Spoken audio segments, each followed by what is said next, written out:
HR supply chain,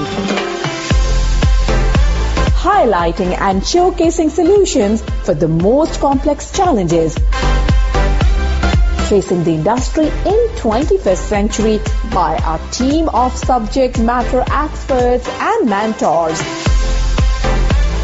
Broadcasting every week, all year round, we will present the most up-to-date series of podcasts and webinars.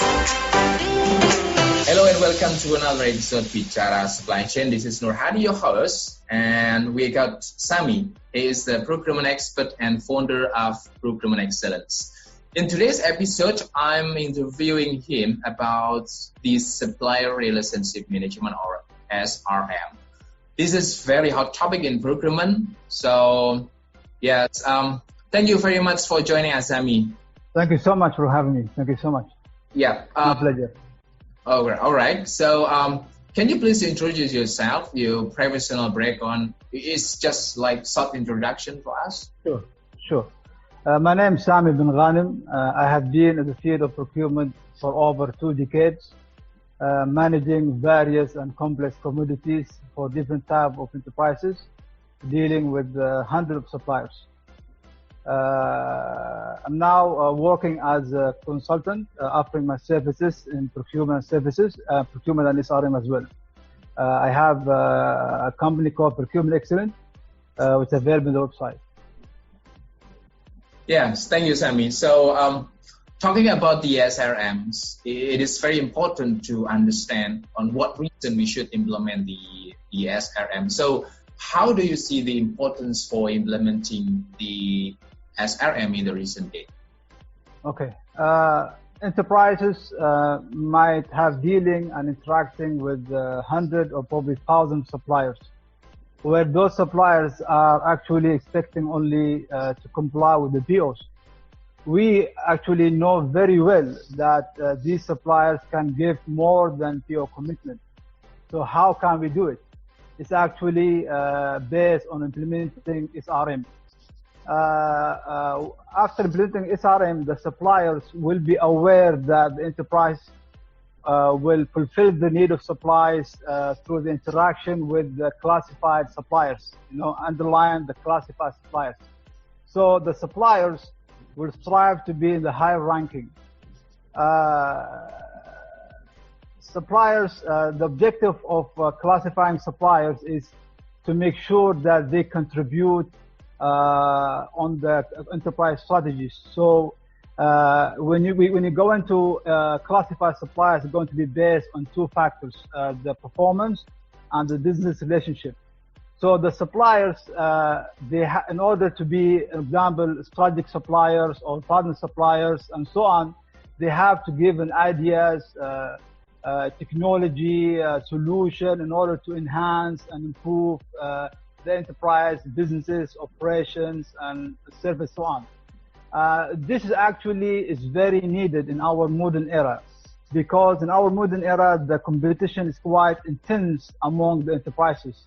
So enterprises, they have to do a lot of work in order to keep the loyalty of the customers.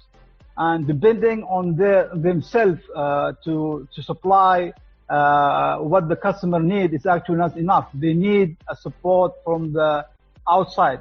And who could support them is actually the suppliers. The suppliers can give a lot of ideas, information, technology, innovation to improve the customer's product. So here it comes the importance of SRM.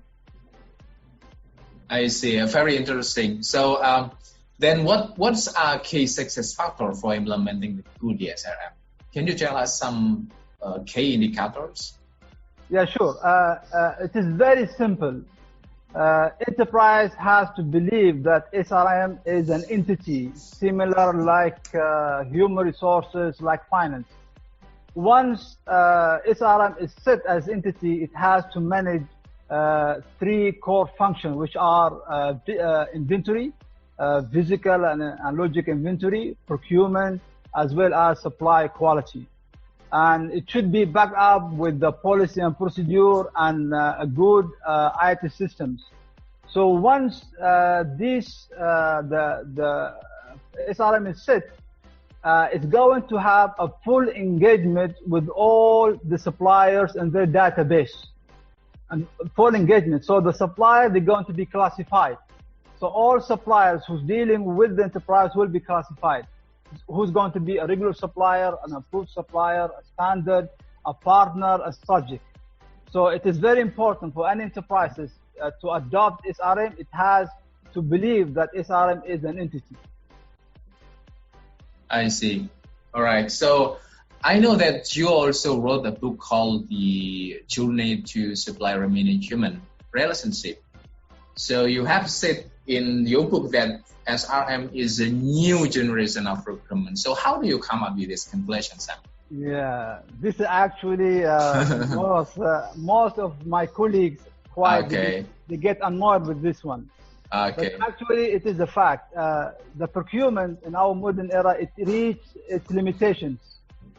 The dead road, it cannot give more than what should be given. Managing with thousands of suppliers efficiently and effectively by distinguishing the level of expectation from the suppliers, either key supplier or basic suppliers, in order to contribute on the enterprise strategies from what they are ordering from a regular supplier to single suppliers. It is actually much bigger than the procurement capacity. So procurement it cannot manage all these suppliers. When they have 1,000 suppliers, they cannot identify, classify, because nowadays the procurement is only mainly is about negotiation, and the fact is where we are as procurement professionals know very well that the enterprise is not happying that we only go with the negotiation. The enterprise, actually, they are smart enough, they understand that the supplier can give more. So because SRM is coming from procurement, this is what I'm telling the procurement, it has to give the torch to the SRM. Yeah. Simply like that. I see. So I saw your profile that you have spent many years in procurement and also in the consultancy. So based on your experience, what typically are main challenges for implementing the SRM and how we solve it with it? This is a very good question. The problem with this RM currently is actually introduced to enterprise as a good thing to do, is a tool, okay, something adding value.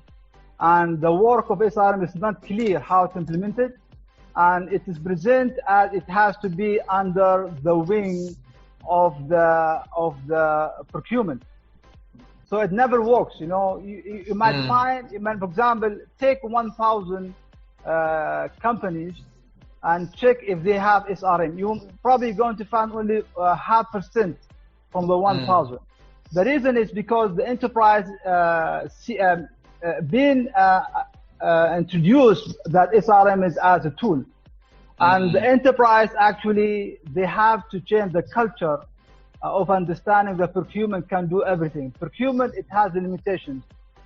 And everywhere we know that. And if you can see from the platform of discussion between the procurement professionals and the other stakeholders, you will see the demanding from the stakeholders is quite high. They want to go beyond the PO. They want to go with the actual relationship supplier. They want to be involved with the supplier. The procurement team or the procurement function, it cannot go further than making the bidding, negotiation, and awarding the PO. So I'm sorry to say that we as a procurement professional keeping showing to the enterprise that SRM is actually a tool, right? When you give a tool and options, then it doesn't work. Actually, it doesn't work because no one will interested. But and that actually affecting the way that SRM has to work, because a tool is an option. So there's a challenge that nowadays around the world, SRM is presented as the tool, and it should be presented as an entity. Procurement has to be evolved. And my advice to enterprise, they have to think to change the culture of the procurement, of understand procurement, and they have to go farther than that. So now what I'm telling to my colleagues, they have two options with the procurement. Either it grows to be an SRM or either it's going to be diminished. Only two options. That's it. I see. All right. So if you don't mind, Sami, because you are now running the consultancy in procurement, do you have any success story from your clients that you may share with us about how they finally can implement the SRM in their company? Yes, as I said, I've been dealing with the companies from the top management, the stakeholders. The important thing is to set the definition of SRM. People need to understand what the definition of SRM. So in my book, the book presents SRM as a system, as an interaction with the classified supplier from the database. That's the difference between what the SRM been defined from other institute and my book. So SRM has to be it is fulfilling the need of the supplier for the enterprise through their interaction with the classified suppliers based on database. So it can be done easily, right? And if you're going to see, for example, I'll tell you an example. With the ERB, Oracle ERB, they have a model called Procure to Pay. Procure to Pay. The Procure to Pay combines between the procurement function and the inventory function. It's together. If you see the initial documentation of the Procure to Pay, it's over 1,000 pages because it has to go through details. So if the system itself, it can help the enterprise to transform the procurement to be SRM in a very simple way, because only part is needed is to have a function of quality, supply quality function. Okay? All right. Okay. Thank you for the time today, Sami. Thank you. Thank you so much for having me. It was really a pleasure. All right. So all the best and good luck, and looking forward to being with you at another time. See you. Thank you. Goodbye. Bye-bye. At Bichara Supply Chain, we are committed to driving global perspective to embrace technological adaptation in improving process efficiencies. Don't forget to subscribe, like, and share Bichara Supply Chain. And stay tuned for the latest updates. To learn more, visit our website www.bicharasupplychain.com. Thank you for listening to us. We look forward to seeing you at our next episode.